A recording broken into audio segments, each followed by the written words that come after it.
રાજ્યમાં ઠેર ઠેર અત્યારે વીજ લાઇનને લઈને ખેડૂતો વિરોધ કરી રહ્યા છે, પોતાની માંગ મૂકી રહ્યા છે। બીજી તરફ વીજ લાઇન અને તંત્ર છે એ તેની માંગ છે, સમસ્યા છે તેનું સમાધાન લાવશે કે કેમ એ તો હજુ પ્રશ્નાર્થ છે, કારણ કે તેમની માંગ છે તે સાંભળવામાં જ નથી આવી રહી।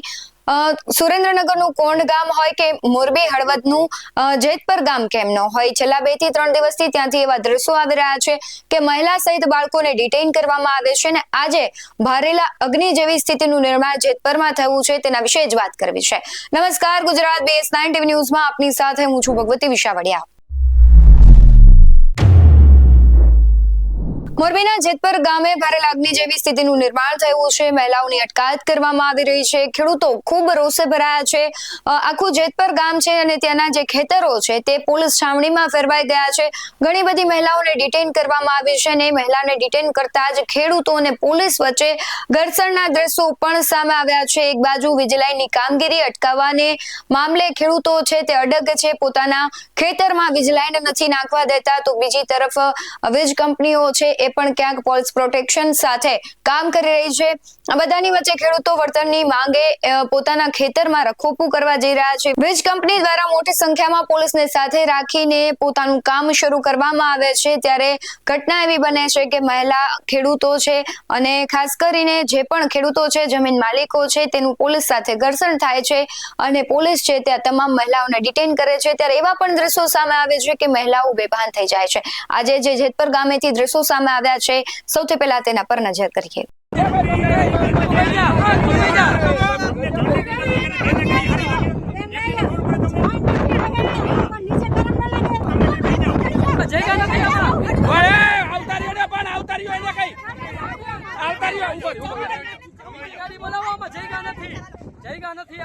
गाड़ी बोलावो बीजी गाड़ी बोलावो અત્યારે ગાડી બોલાવો શાંતિથી બેસી જાઓ। તમે શું કામ મગજમારી કરો છો? બેસી જાઓ પ્રેમથી। एम्बुलेंस मंगावो એમ્બ્યુલન્સ મંગાવો એમ્બ્યુલન્સ મંગાવો। आजो એમ્બ્યુલન્સ મંગાવો। બેભાન થઈ ગયા, બેભાન ખેડૂત બેભાન। आजो खेडूत पर अत्याचार आ मोरबी पुलिस એમ્બ્યુલન્સ મંગાવો એમ્બ્યુલન્સ। आजो खेडूत बेभान થઈ ગયા है। કઈ પણ થાય તો કેની જવાબદારી? જગ્યા નથી આમાં જગ્યા નથી બેન, બીજી ગાડી મંગાવો છો? બીજી ગાડી મંગાવો પાસ હા ગાડી મંગાવો ગાડી હા રેડી। આમાં જગ્યા નથી। હાલો કે જવા દો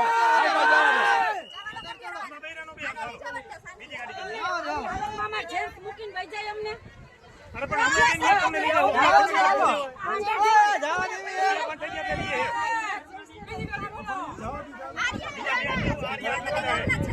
હા બધા આપણે બીજી વાત કરો આ ભાઈ આજે જવા દો અમને જવા દો આકો સાહેબ આકો આકોની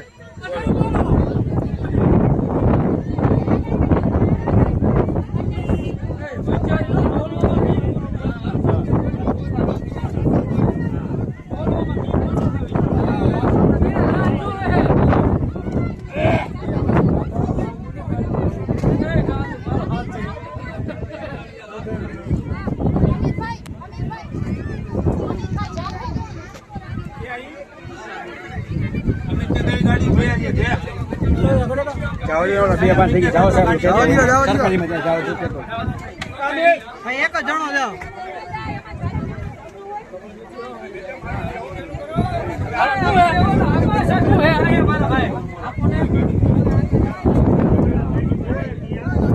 આ મારી નાખવા ઉભા થયા બધા પ્રશાસન ને અદાણી વાળા મારી નાખવા ઉભા થઈ ગયા। લાઈવ દ્રશ્ય તમે જોવો, ગોળી મારી દો।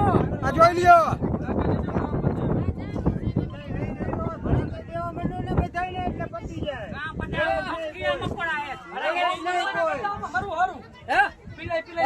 બોલો કાયદા પ્રમાણે વળતર આપો, બરોબર? પરિપત્ર કરતા કાયદો જરૂરી છે। કાયદા મુજબ અમને વળતર આપો સંપૂર્ણ વળતર.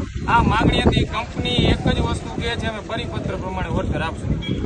એટલે અમે પછી બહેનો, ભાઈઓ અને બાળકો બધા હતા, કામ રોકવા માટે પ્રયત્ન કર્યો.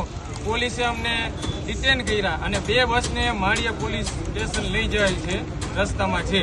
અને બાકીના તમામ ભાઈઓ, બહેનો અને બાળકો અહીંયા આવી ગયા છે અને પ્રતિક ઉપવાસ ઉપર બેસી ગયા છે.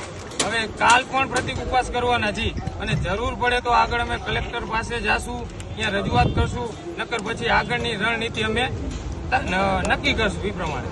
ખાસ કરીને અત્યારે તમે જોઈ શકો છો કે મોટી સંખ્યામાં અહીંયા ખેડૂતો એકત્રિત થયા છે અને 3 થી વધુ બસો ભરી જો અહીંયા ડિટેન કરવામાં આવ્યા છે, અડધેથી પાછા લઈ જવામાં આવ્યા અને રસ્તા વચ્ચે ઉતારી દેવામાં આવ્યા. જ્યારે આપણે કહ્યું કે આમને પોલીસ સ્ટેશન લઈ જાઓ, કે આમને અમારા ઘરે મૂકી જાઓ, તો અધ વચ્ચે અહીંયા મૂકીને એ લોકો જમવા જતા રહ્યા છે. જો કોઈ પ્રશાસન જવાબ દેવા માટે તૈયાર નથી.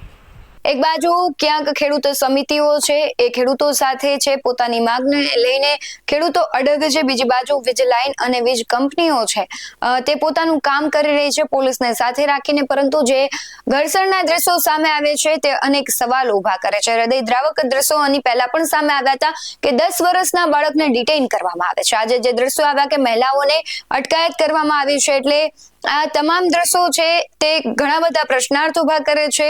અને સાથે એ પણ જોવાનું રહ્યું કે આગામી દિવસોમાં જે 15 તારીખે આંદોલનની ખેડૂતે ચીમકી ઉચ્ચારી છે, જો તેની માંગ સંતોષવામાં નહીં આવે તો ચોક્કસથી તેઓ ગાંધીનગર ખાતે આંદોલન કરવાના મૂડમાં દેખાઈ રહ્યા છે.